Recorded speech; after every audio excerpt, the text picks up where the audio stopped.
Hi friends, welcome to Avinika's Kitchen. இன்னைக்கு நம்ம சொல்லியிருந்த மாதிரி இந்த வீக்குக்கு ஹெர்பல் வீக்கில் தூதுவளை ரசம் எப்படி வைக்கலான்னு நிறைய பேர் கேட்டிருந்தாங்க. அதுக்கு தகுந்த மாதிரி இன்றைக்கி நான் ரசம் வச்சு காமிக்க போகிறேங்க. இதாங்க தூதுவளை ரசம். நம்ம எப்படி செய்யலான்றதை பார்க்கலாம். இது டெய்லி சாப்பிடுங்க, கண்டிப்பாக சளி சரியாக போயிடும். இதுக்கு தேவையான பொருள் என்னென்னு பார்த்திங்கன்னா, நான் கொஞ்சம் தூதுவளை எல்லாம் எடுத்து வச்சுருக்கேன். கொஞ்சம் ரசம் பொடி, இது வந்து மிளகும் சீரகமும் போட்டு அரைச்சி எடுத்து வச்சுருக்கேங்க. கொஞ்சோண்டு புளி, கொஞ்சோண்டு பூண்டு பல், அது இல்லாமல் தக்காளி, ஒரே ஒரு காஞ்ச மிளகா தாளிக்கிறதுக்கு இவ்வளோதாங்க. பெருங்காயத்தூள். இதை நம்ம எப்படி செய்யலான்றதை பார்க்கலாம். ஃபஸ்ட்டு வானலில் 1 ஸ்பூன் எண்ணெய் ஊற்றி வதக்கி எடுத்துக்கோங்க.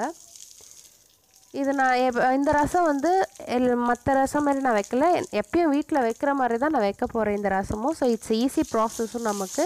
இதை நல்லா வதக்கி எடுத்துக்க போகிறோம். ஒரு 2 திருப்புனோடனே கீரை வதங்கிடுங்க. இதை எடுத்து நம்ம இப்போ அரைச்சி நம்ம ரசத்தில் கலக்க போகிறோம். இப்போ நான் ஒரு தக்காளியே ரசத்துக்காக ரெடி பண்ணியிருக்கேன். நமக்கு தேவையான அளவுக்கு தண்ணி ஊற்றிட்டு அதில் ரசம் பொடி, பூண்டு, புளி எல்லாத்தையும் போட்டுக்கலாம். நம்ம ரசத்துக்கு எப்படி கரைச்சி வைப்போமோ அதே மாதிரி தாங்க.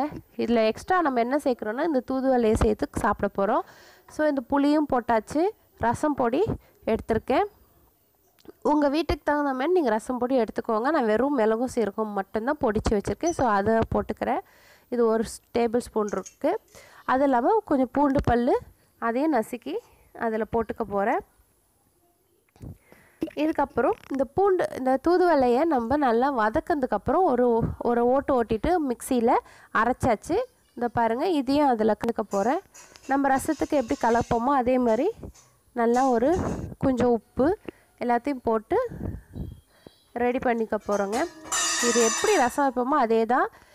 எக்ஸ்ட்ரா வந்து நம்ம தூதுவளை கீரையே போட்டுக்கிறோம், வேறு ஒன்றும் கிடையாது. கொஞ்சம் எண்ணெய் ஊற்றி கடுகு போட்டு தாளிச்சிட்டு அதில் ஒரே ஒரு காஞ்ச மிளகா சொல்லியிருந்தேன், அதுவும் பெருங்காயத்தூளையும் சேர்த்து ரசத்துக்கு தாளிச்சாச்சு.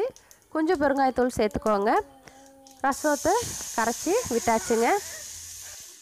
இப்போ ரசத்தை நம்ம கரைச்சி வச்சுருக்க ரசத்தை அதில் ஊற்றிடலாம். இது வந்து நல்லா எப்போயும் ரசம் செய்கிற மாதிரி தான், ஒரு 2 கொதி வரட்டும். நம்ம ரசம் எடுத்து ஆஃப் பண்ணிடலாங்க. இந்த ரசத்தை சாப்பிட்ருங்க, அப்போ சளி சரியாக போயிடும்.